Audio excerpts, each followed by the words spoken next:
정치권의 가장 큰 이슈는 아마 재난 기본소득이 아닌가 싶고, 이게 지금 지자체 차원의 주장도 있고, 또는 뭐 민주당 포용국가위원회 네. 그 중심, 지금 거기에 핵심적으로 우리 김영비 후보도 포함되어 있는 걸로 잘 알고 있고요.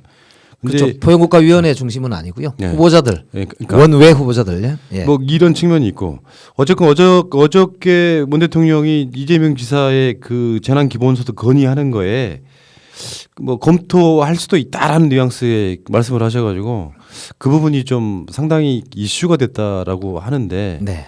어쨌건 저는 이렇게 보거든요. 코로나19가 선거 전 초반 즈음에는 여당한테 좀 안 좋게 작용하는 것 같다가 지금 현재 언론들의 분위기는 이 세계에서 바라보면 제일 잘하는 나라처럼 바뀌어서 그 덕분에 이제 우호적인 어떤 여론이 훨씬 더 많이 흐르는 게 아닌가라는 생각이 일단 들어요.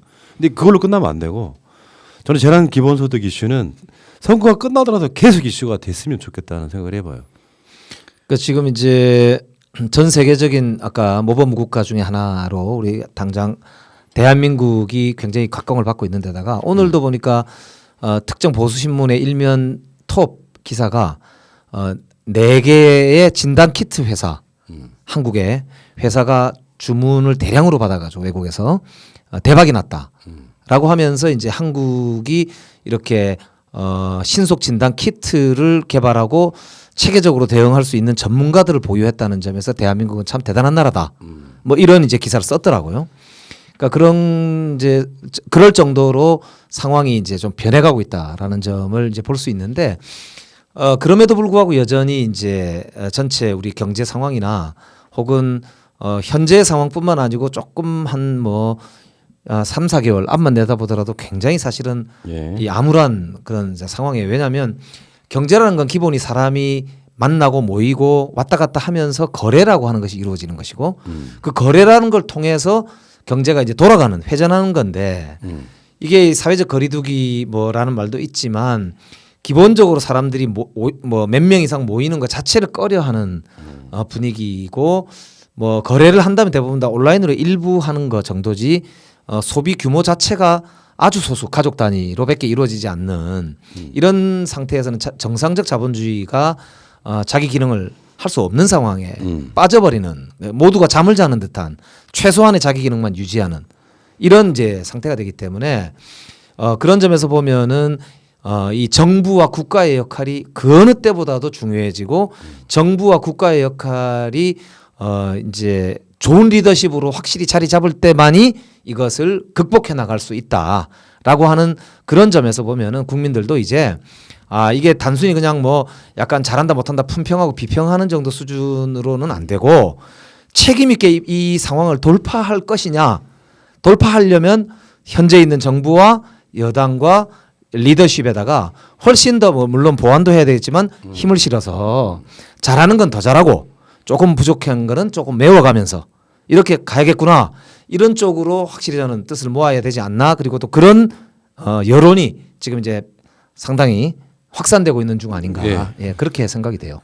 우리 출마자들 10명이서 이제 저 재난 기본소득 제안을 공식적으로 하고 나서 저도 지역에 이제 지역 신문들 대상으로 해서 이 제안에 대해서 보도자를 내니까 다들 받아줬어요. 네. 그러면서 많이 봤더라고, 우리 시민들도. 그러면서 그러니까 지역 신문들은 그게 참 부럽더라고, 지역은. 예. 네. 그러면서 이제 그거를 꼭 될 수 있도록 해달라고 부탁하는 분들이 여러 분 계셨었어요.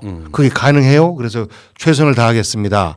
설령 총선 전에 안 되더라도 총선 끝나고 나서라도 저희가 꼭 국회 입성하면 만들어내겠습니다라고 말씀드렸는데, 지금부터 논의를 본격적으로 시작해서 설령 총선 전에 결정이 된다 할지라도 집행이 꼭 필요한 시간들이 있기 때문에 사실상 총선 전에 집행되기는 어렵습니다. 그러면 이제 총선이 지나고 나면 어느 정도 코로나가 진정 국면에 들어서면 이제 소비를 시작해야 될 텐데, 소비할 수 있는 아무런 돈이 없으면 코로나 끝나고 나서 경제는 못 살아나는 거 아니겠습니까? 그래서 저는 이번 기회에 과거에 우리가 무상급식 논쟁에서 이겨낸 것처럼 마찬가지로 그 재난 기본소득 개념을 우리 국가로 좀 도입할 수 있는 이런 계기가 됐으면 좋겠어요. 4.15 총선을 맞이해서 정치권 내에서 재난 기본소득을 국가의 정책으로 만들어내느냐, 그렇지 않느냐의 그런 우리 당과 저 미통당의 이런 싸움이 된다면 저는 선거도 훨씬 더 그렇죠. 유리하게 굴러가지 않을까 이렇게 좀 기대를 해봐요. 지금 그 코로나 19 흐름은 어제 그제부터 지금 100명 밑으로 떨어지기 시작해서 확진자가 그렇죠. 이 타이밍에 학교를 개학하면 어렵겠다 싶어서 지금 오늘 결정된 게 4월 6일 날 개학하는 걸로 지금 결정이 됐단 말이에요.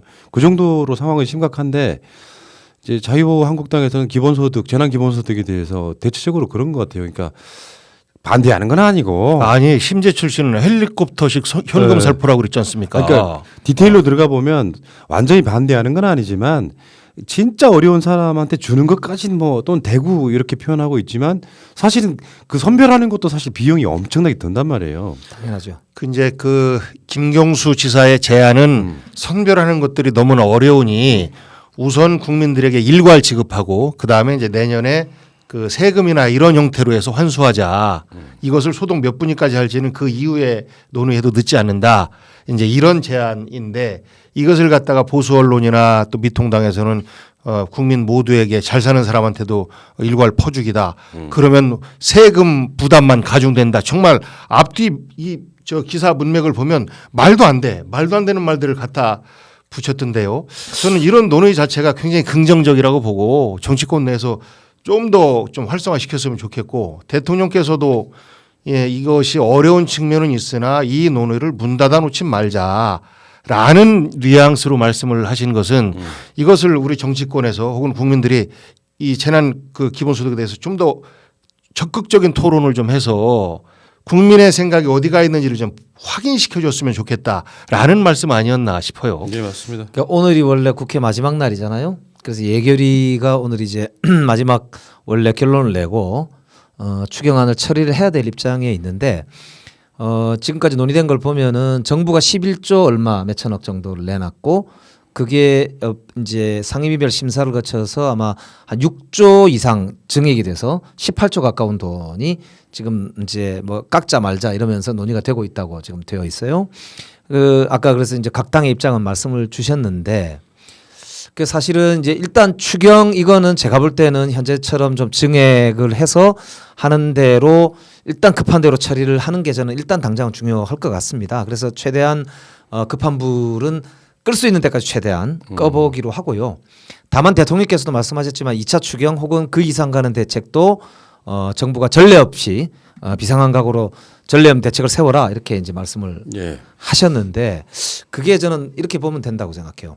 현재 국내적 측면도 있고 외국 이제 국외적 측면도 있는데 국내적 측면은 아까 이제 잠깐 말씀하셨지만은 공장도 안 돌아가고 쉽게 얘기하면 물건을 생산 하려도 미국이나 뭐 중국이나 이런 데서 오는 원료가 없고 이래가지고 이제 공장도 잘 안 돌아가는 상황이 있고 해도 수출이 안 되니까요. 또 이제 공장이 안 돌아가는 측면이 있고요. 그 다음에 소비도 월급을 받아야 혹은 아니면 무슨 수입이 있어야 자영업자들도 그렇지 않습니까? 수입이 있어야 쓰지요. 그리고 모일 수가 있어야 장사를 하죠. 모일 수 있어야 이벤트를 하죠. 아무것도 안 되니까 경제 거래가 안 일어나니까 소위 돈이 순환이 안 돼서 수입이 없단 말입니다. 이게 소비가 안 되는 거죠. 그러니까 생산도 안 되고 소비도 안 되잖아요. 거기다가 만약에 국가가 재정까지 안 쓰면 민간에서는 생산도 안 되고 소비도 안 되는데 그럼 돈이 어디서 나냐 이 말이에요. 그러니까 자본주의는 돈이 돈다고 해서 자본주의거든요. 돈이 돌아야 돼요. 그러니까 돈이 안 도는데 무슨 자본주의가 어떻게 살아갑니까? 그러니까 국내적으로는 이제 이게 문제고 국외적으로는 아까 수출 말씀 잠깐 드렸지만 우리나라가 주로 이제 경제 거래를 많이 하는 게 제일 큰 게 30한 몇 프로가 중국이에요. 그 다음에 덩치가 큰 게 미국 아닙니까? 그런데 이제 중국은 아시다시피 지금 뭐 워낙 사실은 이제 이 코로나 때문에 문제가 됐고 지금도 뭐 국경 봉쇄 한 해 만에 할 정도로 지금 뭐 심각하다가 지금 뭐 거래가 많이 줄어들어 있는 상태 아닙니까? 이웃 일본하고는 아예 거래 왕래가 안 되죠. 미국도 지금 비상사태, 국가 비상사태죠. 국가 비상사태를 선포해놓고 트럼프 대통령이 어저께 말한 게 7, 8월이나 가야 빠르면 수습된다라고 하는 이야기가 있다라고 공식적으로 이야기할 정도로 미국도 심각한 국면으로 들어갔습니다. 국내 경기가 그럴진데 미국이 외부로부터 수입하는 거는 뭐 말도 못 하겠죠. 이렇게 되고 일본이 7월 말로 예정돼 있는 만약에 올림픽을 제대로 이제 못 개최할 가능성이 있어 보이는데 뭐 이런 상황 속이라면 우리가 단기간에 현재 이 정쟁거리로 혹은 이렇게 자기의 정파적 이익, 선거에 좀 유불리를 가지고 자꾸 뭘 꼬투리를 잡아가지고 이런 문제가 전혀 아니다는 거예요. 이거는 진짜 우리 국민의 생명과 재산이라고 하는 걸 지키기 위해서 헌법에 보면 게 나오잖아요. 그걸 지키기 위해서 있는 게 기관이란 말입니다. 그러니까 대통령과 국회가 지금 할 일은 바로 그거기 때문에 지금 국회는 지금 우리 국민들의 안전과 생명을 지키기 위한 가장 기초적인 이 생계 문제 이걸 해결하는 데 집중해야 된다. 그런 면에서는 재난 기본소득을 포함해서 더욱 파격적인 고민을 해야 된다. 저는 그걸 강조하고 싶습니다. 그러니까 근데 자본주의의 생명은 사실 그 피가 돈 아까 얘기를 했는데 그 오늘 뉴스를 보니까 오늘 언론에 보니까 IMF에서 약 1조 달러 가량의 부채를 발행해 줄 수 있다. 회원 국가에 대해서 이 말은 뭐냐면 지금 저 피가 돌고 있지 않으니까 피를 공급해 주겠다라는 말이거든요. 지금 미국에서는 7천억 불 그러면 양적 완화한다는 거니까. 그러면 이제 이를 통해서 잠시 침체돼 있는 경기를 살릴 수 있는 계기가 될 수 있겠다라는 판단인데 그러면 미통당에서도 그쪽 뭐 자본주의 신봉자처럼 뭐 얘기를 하는데 이 피가 말라서 못 돌고 있으면 피를 공급해 줘야 되는데 이거에 대한 반대를 얘기를 하는 게 저는 그들의 그 가치관에 맞지 않는 주장이라고 봐요. 지금은 어떤 상황이 되더라도 빨리 이 자본을 이 시장에 돌게끔 하는 이러한 긴급 조치가 필요한 것이고 이것에 대해서 IMF조차도 그 동의하고 그런 준비를 하고 있다라고 이야기를 했으면 정부에다 대고 아니 이럴 때 부채 발행 안 하고 뭐 하십니까? 라고 하는 게 야당다운 태도, 책임 있는 야당다운 태도인 거죠. 근데 이거를 가지고 하지 말아라라고 하는 것은 대한민국 죽여라라는 말하고 똑같은 겁니다. 그래서 저는 이제 이번에 재난 기본소득 내지는 저희들이 주장한 용어로는 재난 극복 소득이거든요.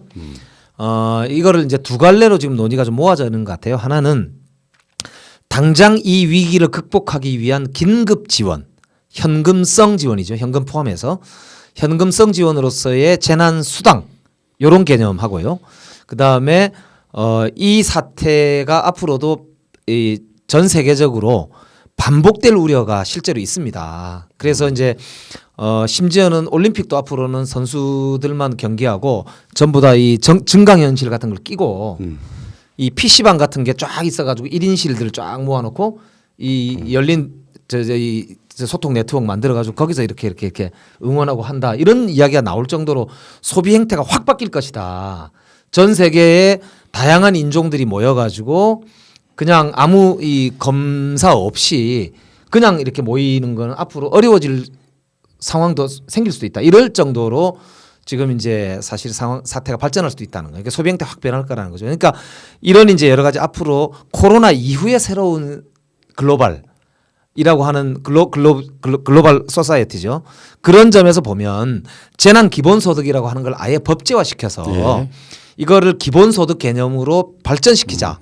예, 요런 데까지도 저는 충분히 논의할 만하다. 이런 생각이 들어요. 근데 이제 정치권의 주장과는 다르게 물론 뭐 기재부 등은 보수적일 수밖에 없는 자리이긴 합니다만 이 김동연 부총리부터 시작해가지고 전체적으로 이렇게 쭉 그 흐름이라는 게 보면 너무 보수적이어가지고 물론 이제 여지를 주면 줄수록 정치권은 파고들 수밖에 없겠지만 이게 사실 문재인 대통령이 뭐 재난 기본소득을 하고 싶다 안 하고 싶다를 떠나가지고 이분 자체는 뭔가 열린 상태에서 이야기를 해보고 싶어하는 느낌이 드는데 기재부만 가면 딱 막힌단 말이에요. 그러니까 그 흐름이 청와대 정책실까지 이어져가지고 기본소득 하겠다는 건 아니고 요 분위기이면 진척이 안 되잖아요. 그러니까 지금 이제 상황 인식이 저는 아니하다고 봐요 일단. 그래서 사실은 상황 인식에 대한 건 아까 좀 말씀드렸고요. 두 번째는 기재부 자체가 가지고 있는 일종의 신봉하는 교리 이게 재정 건전성이거든요. 그렇죠.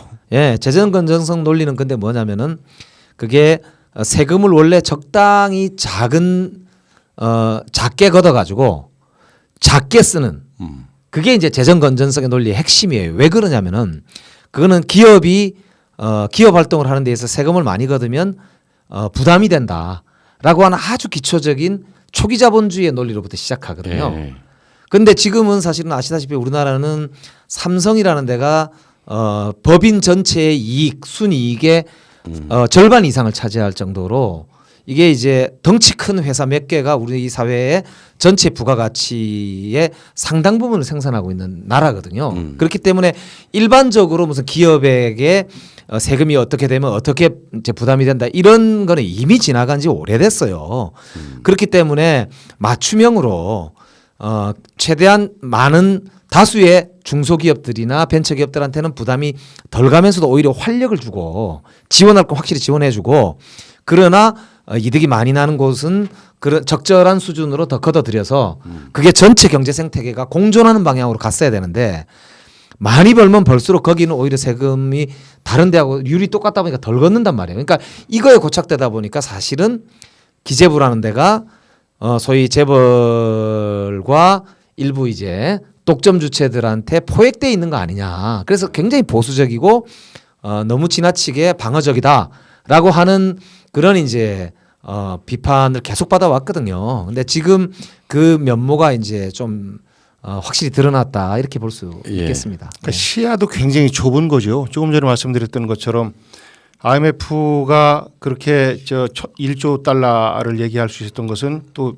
그 미 연준에서 0% 금리를 얘기했지 않습니까? 네. 이거는 돈을 갖다 써라 이거예요. 지금 그렇죠. 돈이 마르는 시점이니까 돈을 갖다 써라라고 하면 그 돈을 가장 많이 쓸 수 있는 데는 각 나라의 재정입니다. 네. 이 재정에 필요한 돈을 어떤 식으로든지 공급해 줄 수 있는 준비가 되었고 이자율은 거의 없다시피 하고 그러면 이거를 지금 써야 되는 시점인데 그런 것들은 생각 안 하고 그저 평상시와 똑같이 재정 건전성만 얘기한다라고 하면 지금 위기에 닥친 사람들은 사실 아무런 방법이 없는 겁니다. 국가 이외에는 이 부분에 대해서 접근할 수 있는 그 주체가 없어요. 예. 기업이 하겠습니까? 누가 하겠습니까? 그러니까 현재는 국가하고 중앙은행 이런 정도가 있는 거잖아요. 그러니까 시중은행들도 사실은 굉장히 어려운 거니까.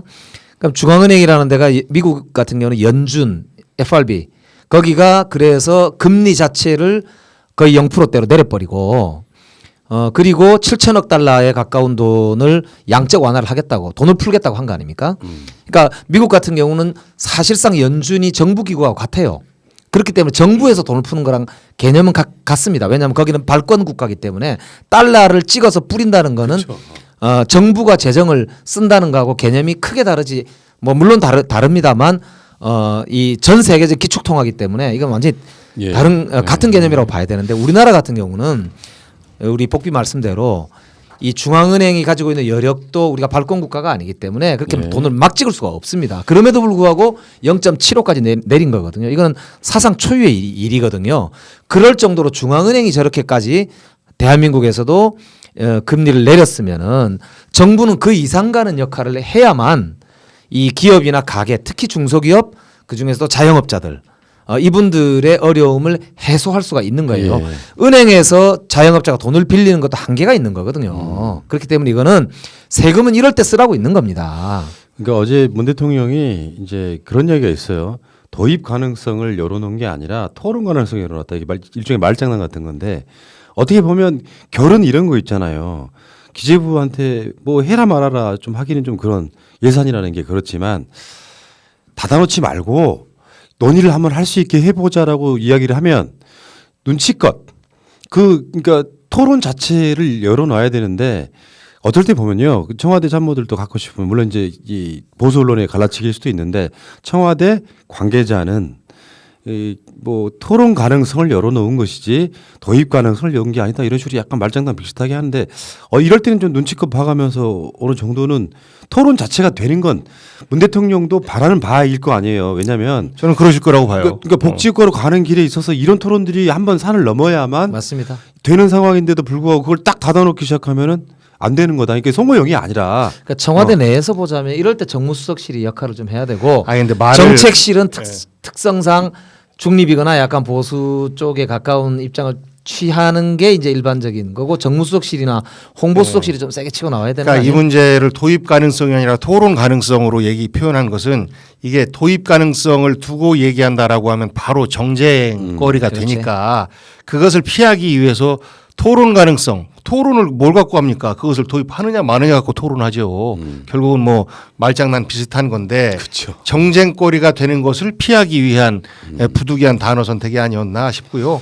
그 친환경 급식이 2010년 지방선거에서 우리 정치를 바꾸는데 큰 역할을 해냈는데 이번에도 만약 지방선거가 있었다라고 하면 각 그 권한이 있는 지자체별로 다양한 그 지역별 재난 기본소득에 대한 안을 좀 제시할 텐데 총선을 앞두고 있어서 이번에는 당이 자기 당의 목소리로 당당하게 이 목소리를 좀 내서 네. 우리 국민들에게 평가를 좀 받았으면 좋겠어요. 알겠습니다.